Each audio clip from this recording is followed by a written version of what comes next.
कि आप जानते हैं आज हमारा टॉपिक है बेसिक बोर्ड मास का। तो आइए अपने टॉपिक की तरफ चलते हैं। बेसिक बोर्ड मास में क्या क्या होता है वो करके आपको मैं दिखाता हूँ। Throw me like a Hellcat.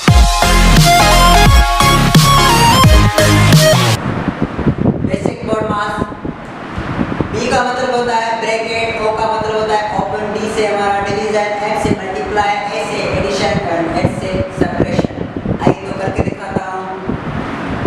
ये मैंने यहाँ प्लस लगा दिया, ये ब्रैकेट कर ली, ये मैंने 2 4 लगा दिया, यहाँ पे इसको डिवीजन करता हूँ, फिर यहाँ पे 2 लगा लिया और फिर यहाँ मैंने एडिशन कर ली, ऐसे ब्रैकेट क्लियर कर ली। अभी जो होता है बोर्ड मास में सबसे पहले हमें डिवीजन दिया गया है, तो हम यहाँ पे डिवीजन करेंगे। 2 को 2 से डिवाइड किया तो हमारा आंसर 2 आ गया।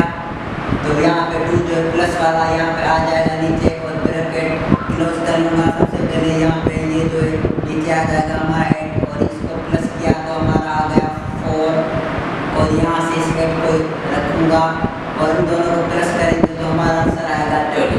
तो आइए दूसरा एग्जाम्पल करते हैं। तो दूसरे सवाल हम कैसे करेंगे इस तरह।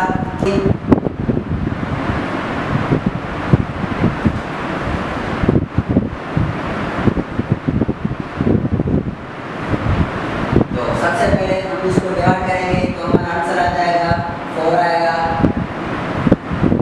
4 आएगा, यहाँ पे 2 माइनस को इस तरह रख लेंगे, माइनस लगाएंगे, 2 यहाँ पे रख लेंगे, इस तरह ब्रैकेट क्लोज करेंगे, प्लस 6 का प्लस है यहाँ पे आ जाएगा इस तरह।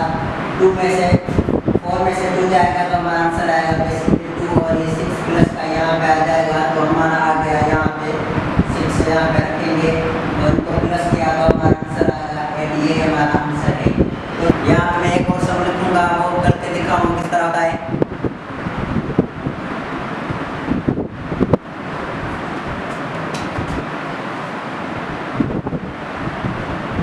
तो बोर्ड मास के हिसाब से यहाँ से पहले हमारा डिवीजन है तो हम डिवीजन कर लेंगे। यहाँ पे डिवीजन करेंगे, 2 को 8 से डिवाइड किया तो आंसर आ गया 4 और यहाँ पे मल्टीप्लाई लगा लेंगे, ब्रैकेट क्लोज कर लेंगे और ये डिवाइड यहाँ पे रख लेंगे 4 वाले जो इनको प्लस किया मल्टीप्लाई किया तो हमारा आंसर 8 आया और 8 को हमने 4 से डिवाइड करना है। 8 को 4 से डिवाइड करेंगे तो आंसर 2 आएगा और ये हमारा बोर्ड मास रूल कंप्लीट हुआ। आज के लेक्चर में मज़ीद वीडियोस के लिए हमारे चैनल को लाइक करें, सब्सक्राइब करें और अपने फ्रेंड्स के साथ शेयर करें।